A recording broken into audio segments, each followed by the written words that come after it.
about the dominant culture or dominant narrative of failure. And we're hoping to just really facilitate an insightful conversation. So my name is JC Moriyama. I'm the Student Success Portfolio Manager for a small group called Assets at CU Boulder. We are in the university track, and I'm here joined by my colleague, Blair Young. In fact, Blair Young was a person who got me into the idea that failure is actually okay.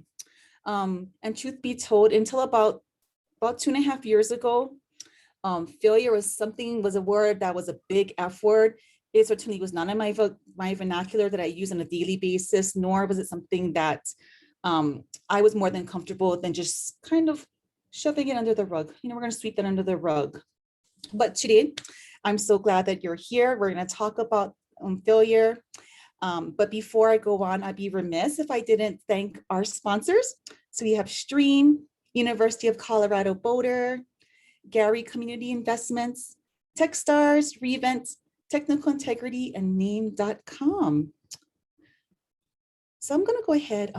Blair, did you want to go ahead and introduce yourself? Sure. Thanks, JC. And I want to let folks know that I did drop the link to these slides in the chat, and I'll drop it a few more times as people trickle into the presentation. So I'm Blair Young, and I want to thank all of you for joining us today. My role at the university is Innovation Catalyst for the College of Arts and Sciences.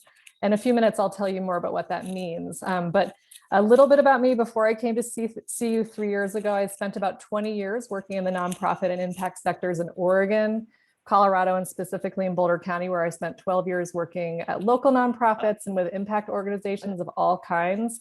During my 5 years as a consultant with a cultivation center, which was a certified B Corp. When I was consulting on the side, I also co-founded and bootstrapped a social impact tech startup and had 2 babies. I don't recommend doing that simultaneously for anyone. And surprise, the startup eventually folded and failed. And so I'm really excited to be here with all of you today to talk about the diversity of experiences with failure and also failing forward or productive failure. You'll hear JC and I bounce back and forth between those terms today. And before we move on, just a little bit of housekeeping. I mentioned I dropped the slides into the chat, and I'll drop them a few more times for people who trickle in. We're going to be referencing some resources that you might want to explore more. They're all linked in the deck, and we also have a compilation slide at the close of the deck where you can link to those resources. We also want to hear from you as much as possible today. So throughout the session, we'll invite you to contribute in various ways in the chat, and opportunities to talk and share and ask questions. So to start, as JC and I move forward in our deck, we invite you to introduce yourself in the chat with your name, your organization, and a feeling that comes to you when you hear the word failure.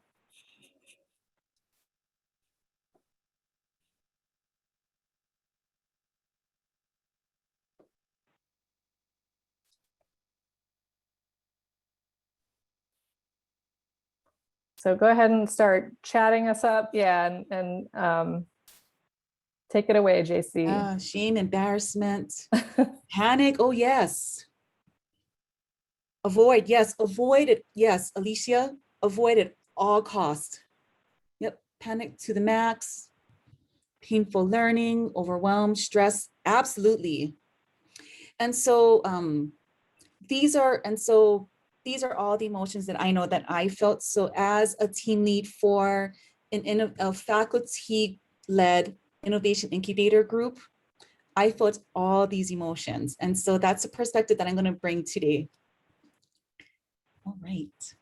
Well, thank you all for contributing.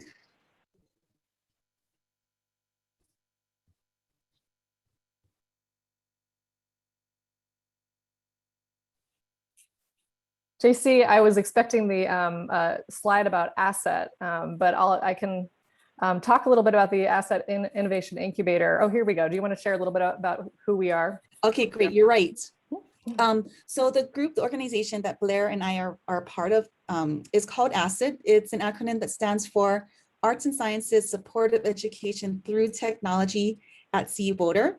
And this is a small group of professional staff members who have worked really hard throughout the years to integrate technology with pedagogy to promote impactful learning. And so we have myself who supports students' use of technology. I have a counterpart who focuses on faculty, and I also have another colleague who focuses on research, and Blair, who helps us steward the Innovation Incubator, which I will go ahead and go to now. Okay, so we're going to get to the topic at hand in just a minute, but just to sort of frame where JC and I are coming from. As I mentioned earlier, I'm part of the asset team, and my role is as the innovation catalyst. Through that role, what I'm doing is stewarding a 3-year pilot, which is the Asset Innovation Incubator. And what this does is it provides a safe resource space for the arts and sciences community to innovate the way we teach and learn with technology, and to carve out a significant space for arts and sciences in the university innovation and entrepreneurship ecosystem, which is this big map you're seeing here. We're really not seen, we're the biggest college on campus, but we're really not as seen as a place for innovation. And it is a place where that happens. So we're at the midpoint of the pilot, and we're working with 4 interdisciplinary teams comprised by faculty, staff, and students. I'm about to throw some really academic language at you. These teams have 4 focuses. One is in gamification pedagogy, one's in inclusive data science, one is in metacognition and well-being, and one is in multimodal participatory publishing. And these teams are all driving towards improving the undergraduate experience by getting students out of their seats and into active learning through their special projects. And in part because of my background in nonprofit, where because of structural and systemic reasons, it's often the people who have the least opportunity to impact a project or program who are most impacted by a project or programmatic failure. I really, I came to this project at CU with excitement, but also worry, because we were telling our faculty participants, it's okay if your project fails, and that is okay. But I worried, like, how can we allow them to fail without failing students? Because in this situation, as much as we work to give students voice, they're often the ones who have the least voice in projects and programs that impact them. And so I was really wondering about that question, fretting about that question, and JC just jumped in with both feet to explore that question with me. And we've been shopping that around through this presentation, this session about failure. And so I say that in part to remind you that JC and I are not researchers, we're practitioners. And we're really interested in facilitating this conversation with folks like you as experts in your own nuanced experience of failure and failing forward or not. So that's the conversation we're hoping to have with you today. All right, so thanks, Blair. So for today, the question that we're going to use to frame this conversation is, how might we expand our awareness about who and how failure impacts? Okay, so we're going to start with the grounding activity. Blair will walk us through. We are also going to have a fast chat conversation. And then we're going to talk about the dominant narrative of failure. I don't know why I keep saying nature, but dominant narrative of failure. And then we're going to have another conversation about impacts of failure. And then we're going to go ahead and close the session, and hopefully you'll have some takeaways. And part of this presentation that we hope to provide to you are to give you some tools as you go through, hopefully not, and I say this with a grain of salt, but as you encounter failures, we hope that we can provide you with some tools that you can take away from this session. Okay, so JC and I are sure that many of you have centering and grounding practices of your own. But since the theme of Boulder Startup Week is resilience, and we're diving into the topic of failure, we feel that requires some centering. And like JC said, we wanted to offer some really accessible takeaways for you from this session. And so we're gonna run through this, what's called a 3x3+3+3 centering practice. And the reason it's called that is, you ask yourself 3 questions, it's really 4. It takes about 3 minutes. It's really easy. It's something that I do to check in with myself multiple times throughout the day. And we're going to do it right now in just 1 minute. And so I would invite you to either leave your camera on, turn your camera off, leave your eyes open, close your eyes, whatever you feel most comfortable. Just take a minute to get yourself in that sort of comfortable space, and just take a deep breath in and ask yourself the question, what's up with my body?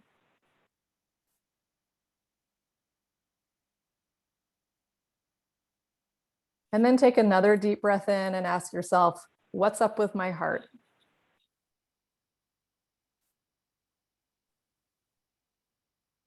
And then one more breath, what's up with my mind? And with whatever came to you, now reflect on, what do I need right now?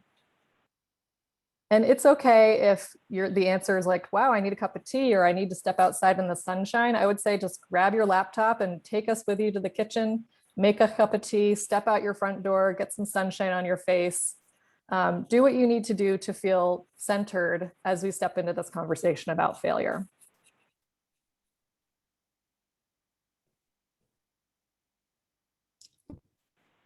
So as I began to work with Blair, there was a point during maybe about the year mark where things became really disruptive.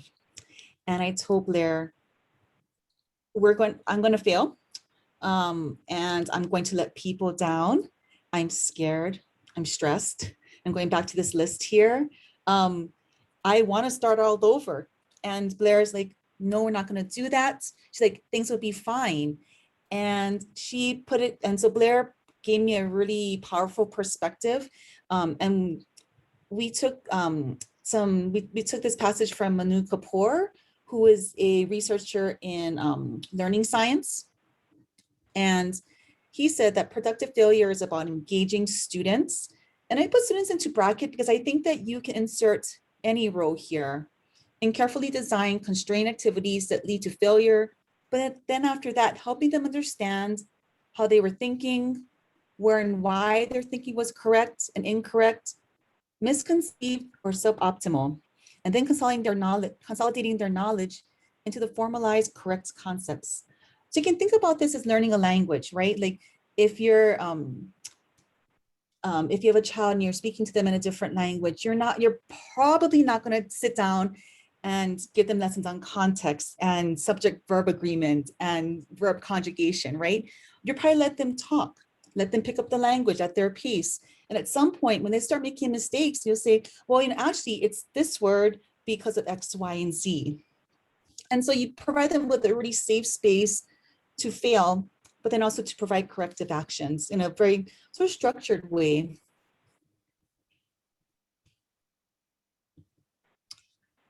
All right, so we're gonna connect in a fast chat. And so Blair and I have done this presentation this is our 7th time. And we took this to the University of Colorado at Colorado Springs.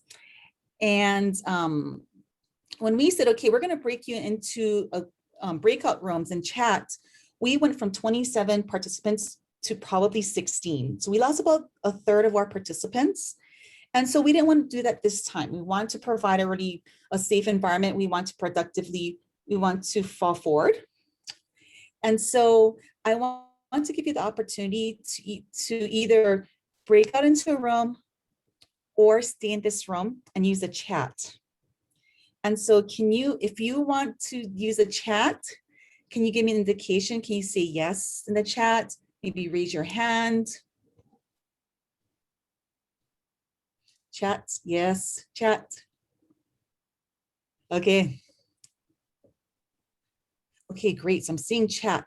All right, great. Thank you so much. So we're going to go ahead and chat. And so we are not going to put you into breakout rooms today. But what we would like you to do is to share about a time when failure became an opportunity for you or not. And you can be as brief as you like to be. You can be as thorough as you want, but we want to give you the opportunity to share.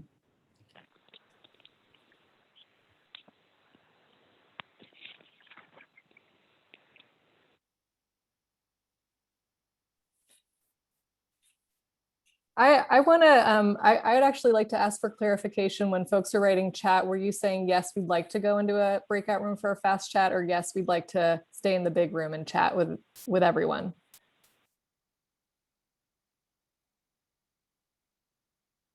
Either.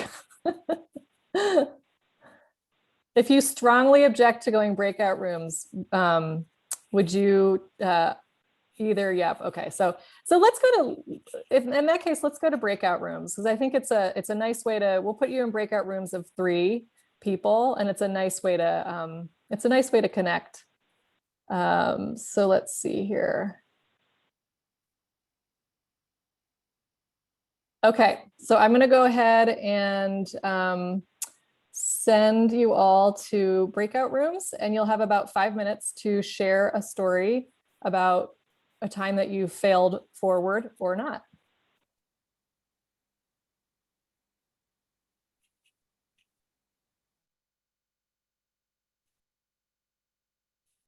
Are we all back?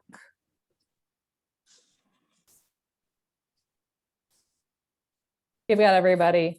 And I noticed we have a comment that was so quick. I know it goes quickly, but we'll give you some more, you'll have more opportunities to chat and connect. And thanks to the brave folks who didn't drop off the session when we said the words breakout room. We're really glad you're still here. Yeah. And then we're at about the halfway point here. Did anyone want to share their story before we move on?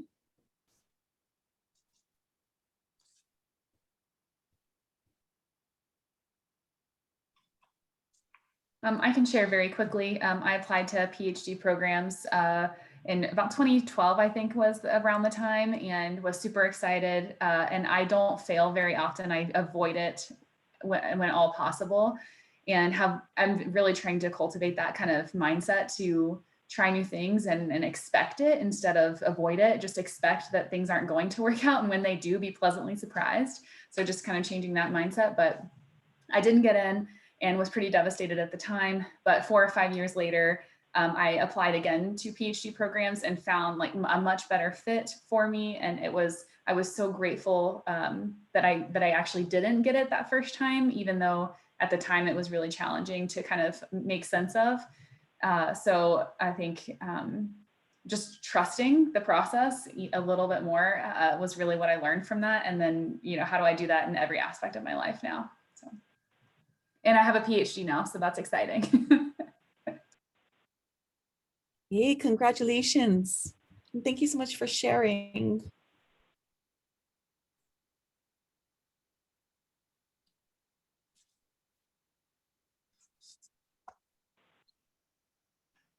Okay. Oh, I hear a little feedback. If you have unmuted yourself, maybe you could hit mute. We have some feedback. Okay, awesome. All right, so we just dove into some of your personal stories, or you had a chance to dive in together about personal stories with failure and failing forward, or productive failure was the other term that JC introduced earlier. And we just want to now sort of draw way out for the sort of 10,000 foot view at what is the dominant narrative of failing forward. And we invite you to consider, about whether or not this aligns with you and your own experiences. And as we talk through this, I'm going to pose more questions than I am going to give answers or explanations. And for our purposes today, this narrative that we're presenting is not about a particular person, but like a construct or a persona that we see dominates the story about failure. One that says that failure is a badge to be earned on the inevitable path to greatness. It's defined by a particular type of greatness, which is the accumulation of massive wealth, fame, or notoriety. That failure builds character. It makes us stronger and better leaders, but that there's a narrow definition of leader, like someone who's loud, charismatic, powerful, and male. And I would even go so far as to say like charisma. And charisma is, in my experience, kind of a loaded word. And that rising from failure, this idea of failing forward or productive failure, is reserved for people who are, and again, this is a construct, who are white, male, cisgender.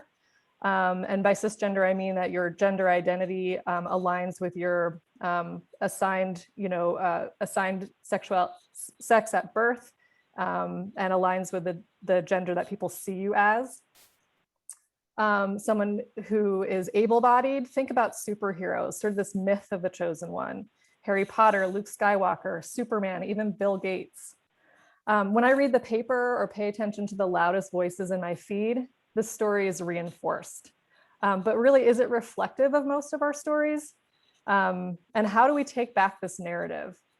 JC, can you advance to the next slide? We'll be able to discuss this in just a few minutes, but I want to just offer this again, broader view of characteristics of the dominant narrative and how might these factor differently in different cultural contexts.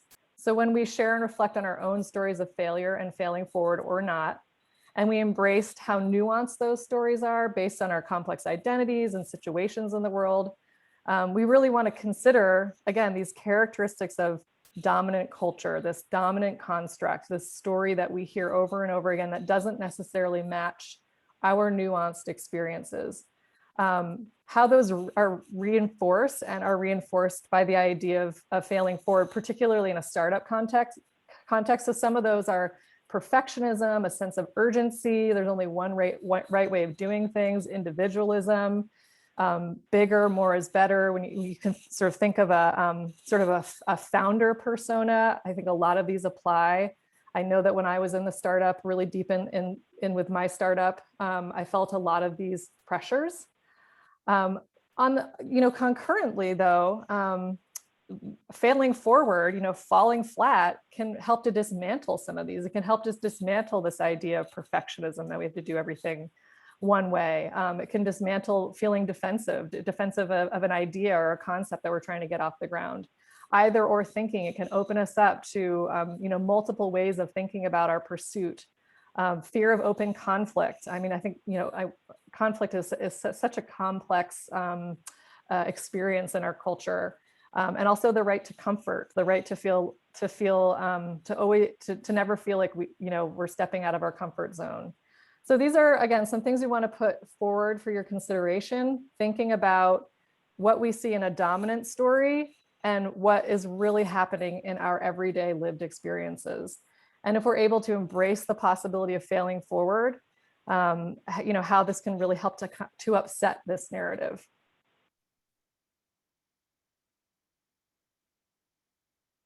Okay, thanks, Blair. And so thinking back on the last 4 slides that we talked about, we wanted to open up a discussion about what are the impacts of failure? What are the different consequences for the different players? And so some of our the thoughts that we had were no safety nets, being pot committed to your startup, a potential loss of income, a decline in mental health and physical health. I know we've seen a lot of that with COVID. For students, I know some of us are in the university context, failure could mean a loss of a student's scholarship. And so thinking about the dominant narrative and the slides that we shared, can you think of any other sort of impacts of failure? Feel free to unmute and speak up, or you can populate the chat and then we might ask you to unmute. You can always refuse if you don't feel like expanding on what you put in the chat, but this is really the chance for us to hear from you, for you to hear from each other, and we have about 10 minutes to talk. Mm-hmm. I'm seeing things like loss of reputation, loss of confidence, social consequences. Yeah, rumination. Yeah. And does any brave soul want to unmute and share some of their thoughts or your thoughts? I can be a brave soul. Hi. Thank you. Thanks, Gabrielle. Thanks for having me. So I just put in the chat that kind of like a loss of identity, or maybe like not being in alignment of who we really are. I think that can be really confusing. Like especially if we're someone that has always succeeded in life and have done really well in school. I know like the first F I ever brought home, I was totally distraught because I thought I was a good student. I thought I was like really dedicated and all of these different attributes. And I started questioning myself, like, is that who I actually am? And my mom actually said, out of all the grades that you've brought home, I'm the most proud of your F, because look at you, you failed and you're still alive. Congratulations. And so that was a good learning lesson for me.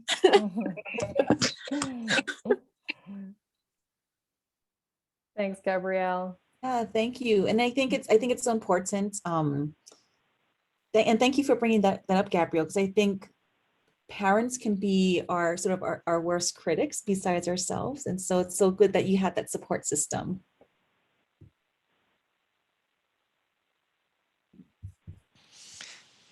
Absolutely. So I see lots of reputation, lots of confidence, social consequences, rumination, loss of identity. Oh, go ahead. I was just going to add to that too. I mean, I feel like I work in a place where I can fail, and I'm empowered to fail. So I can be, I can open up to ideas and put things forward and try things. And I have people that support it. So that definitely gives me more opportunities to it, but I can see in places where I don't have, where I have less safety nets and more reasons that would keep me from doing that. So it's instead of losing reputation, I actually feel like it helps and improves it, unless it's failure over and over with the same thing. So if it's repetitive failure where you're not learning from it. Yeah, I'm so glad you brought that up, that idea of, I mean, it is so cultural, and it sounds clearly like, am I pronouncing your name right, Charissa? It's Carissa. Carissa, okay, yeah. Sorry, the H threw me off. Carissa, so it sounds like you work in an environment that has designed a culture where it's okay to fail, which is incredible. And we talk about that a lot at the university too, that like really identifying the safety net. And I think it takes a lot of work to not just talk the talk, but really walk the walk and ensure that safety net is there. If it's okay if I ask you a question, or can you share a little bit about what like culturally like provides that safety net? I mean, a lot of it's with the executives, just people that are very, they're open to, I can take ideas to them, and we'll explore the ideas together. We can talk about it, and then they'll be the ones that will push for the ideas, that will bring them forward and say, let's go with this. Let's, they'll be on board with it. And even if there's other people that may not feel the ideas or may not agree with the ideas, everybody starts to go on board with it. And after they fail, there's the opportunity to discuss it with everybody and bring it up again. So those are some of them, I think, some of the ideas. Awesome. Thank you. That's great. Any other comments about safety nets, like places where it's safe to fail, building on that idea of building a culture where failure is okay? I see this comment. What an ambassador for Zayo. I don't know if I'm pronouncing the company name correctly. Zayo. It's Zayo.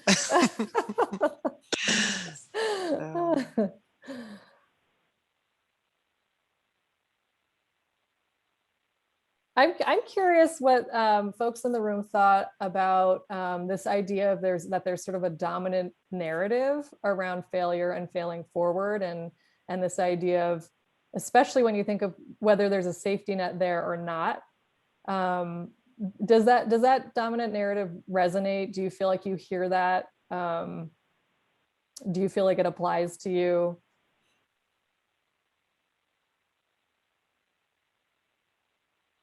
I'll jump in really quickly. I'm Rundle, by the way. Sometimes I feel that it really depends on what you're doing. When you're working on projects that are public, right? Like failing, I feel like takes on a whole different aspect. So a lot of, it's hard. It's like, I feel like I'm constantly put in a weird zone of yeah, like, of course, like, when I have to reprioritize or fires come up, like even with Boulder Startup Week, for example,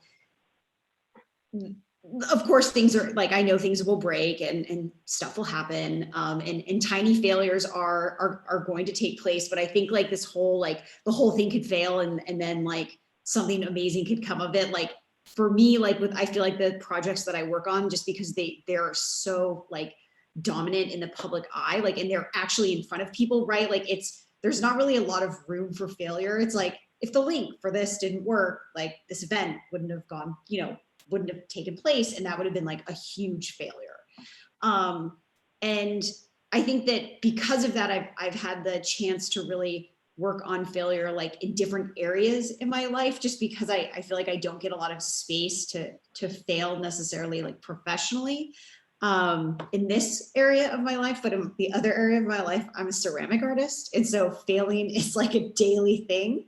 And I think what's really incredible and what I've learned from it is that a lot of it has come from like pushing myself too far, right? And it's that weird thing where I always find I'm in the studio and I'm doing something new, and like the first time you do it, you fail. And the second time you do it, you fail. And then there's something about like that third time and everything sort of comes together.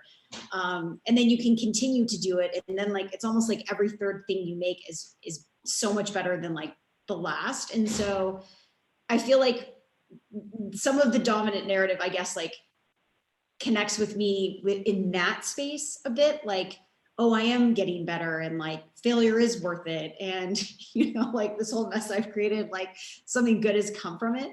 And, it does build character, and it like, working in any sort of artistic environment, like you're going to fail, and that's part of the game. But yeah, I do think, I mean, just as a woman, like, absolutely. And in work environments too, I feel like I've just been in environments where like, it was like men could fail, but like you couldn't fail, right? Because it's almost like you have so much more on the line sometimes too. So that's enough for me.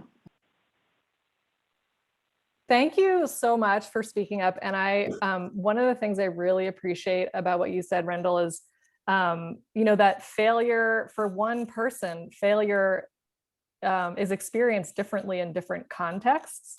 So not only is it not fixed sort of in this dominant narrative, but it's not fixed for each and every one of us. So thank you so much for highlighting that. I see Mike's hand up, and then we also wanted to highlight something from the chat. So can we pass it to Mike and then the chat? Yeah, I was just thinking about this this concept of like, how do you create a space that's safe to fail? And I'm thinking about at my last job where this came up, and how the idea of what success looked like, the measurements of what success looked like had to change. We had these KPIs and this idea of like, we were trying to meet these targets, and it was very stressful, and we were struggling to meet those. And so there was a lot of sense of failure, and there was a lot of sense of like, not a lot of room for innovation. And then we changed that dynamic. We said, no, the success is learning. Like, that's the important part, is we need to keep learning. And every time, we test a hypothesis and it doesn't do what we think it does, that's good. That's a place where we can adapt and learn. And I think what we saw in that experience is that, one, people started branching out a lot more and finding out what was going on. And then we ourselves discovered that one of the core hypotheses of our entire company was actually inaccurate, that our customer was not who we thought they were, and we're not reacting the way that the whole company thought they were. And so we kind of went from the space of like, we're failing to meet our KPIs to, hey, whole company, we need to start pivoting. We're missing the boat here, and we have this great opportunity. So yeah. Thanks, Mike. I love that. And I love that, like, it sounds like the word failure took on a whole new meaning when you reframed this idea of like, we're not failing our KPIs. We need to like dig in and learn instead. That's incredible. Yeah. that So you were able to do that as a company. Failure was actually, it was on both sides, right? It was if you do something and it works, but you don't know why, that's still a failure. If you do something and it doesn't work and you don't know why, again. So the success part was, what did you learn from it? JC, did you want to highlight that piece in the chat that we saw earlier? Didn't actually. I saw a comment from Elena, and I was wondering, Elena, if you wanted to expand on your on your chat Yeah, hi. about mindsets. Yeah, I think it's so important. Sure. You know, I think there's a certain amount of resilience that goes along with a fail forward mindset. I think it's been kind of a sexy thing that more progressive teams in startups or even very large organizations, I've witnessed this in other organizations that I've been part of, where there's, you know, this sort of ethos of fail forward, or, you know, it's okay to fail. We're a failure friendly culture. But then it's just been my observation that whether or not the culture is set up to actually make good on that promise, you know, doesn't always hold up. And I think that if you really are going to create a culture where you make failure safe for your employees, you need to really create the bounds of what that looks like and really define it for people, you know. And it's like, yeah, we work in sprints, and so we're going to be totally cool with failure as we move forward in this phase. But once the product ships, like, it has to be good, you guys. Like, we have to have resolved a lot of the issues, because at that point, when it ships, that kind of a failure is, yes, a growing opportunity, but it also might be a really expensive failure. And there could be legitimate consequences to that have to be acknowledged in some way. You know, people's reputations are on the line, or their performance evaluations are on the line, and it can impact people's careers. So I think that we just need to be really clear about what we mean when we're talking about failing forward, and doing it in a way that really mitigates risk and sees it more as, no, this is just part of the challenge of the design process. Like, these aren't failures. We're learning as we go and refining this thing that we're doing together. And this is just part of the process, that nobody's going to get it perfect the first time, and that's okay. But that we've put in the due effort, and we've collaborated, and we've gone through these processes to make failure safe. So that when we do finally put something forward, it's the collective show of effort from the entire team. And we're pretty confident that it's not going to fail at that kind of a scale. So yeah, I just wanted to mention that, because I think if a manager just sort of like reads a book about failure and is like, hey guys, this is our thing now, like, but doesn't actually have anything set up to support those concepts, then it can be easily misconstrued and potentially really dangerous for individual members of a team. Absolutely. Thank you so much for sharing, Alina. I think it's so important. Yeah, and I think it's important that if we're going to accept failure, that we have that we package it and we have it sort of in tight bounds, kind of like the way that Manu Kapoor had defined productive failure. All right. Blair, shall we move along?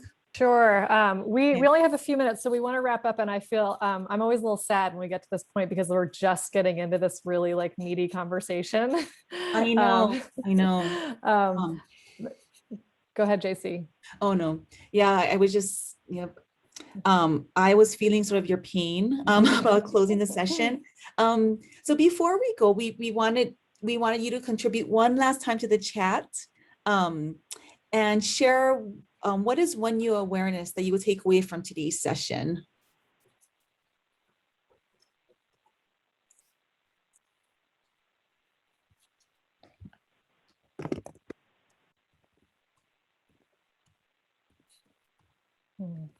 Empathy. Yeah. Thanks, Yes. Elena.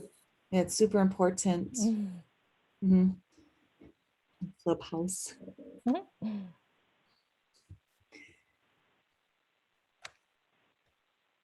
Characteristics of the dominant narrative. And Alicia, if you're in the co-conspirators session next week, we'll get to talk about that more. Anyone else have a takeaway? I know sometimes it takes a little reflection, but if you have anything you want to add in the chat. Yeah, and thank you. Checking with myself more. Absolutely. Absolutely. So important. Yeah, well, people are adding things. Do you want to advance to the next slide? And, keep adding stuff to the chat. Mhm. We wanted to just remind you that there is a reference page and also opportunities to explore more. I'll link it again, these slides in the chat so you can grab them and you can access these resources after the session. So things we pointed to during the session and then also ways to explore more afterwards.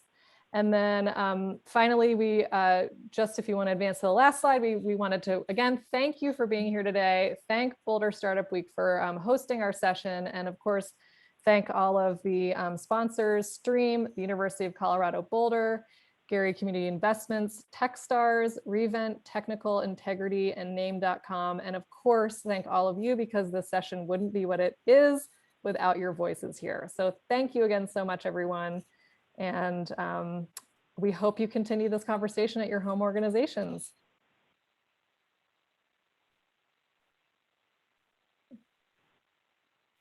Happy Thursday.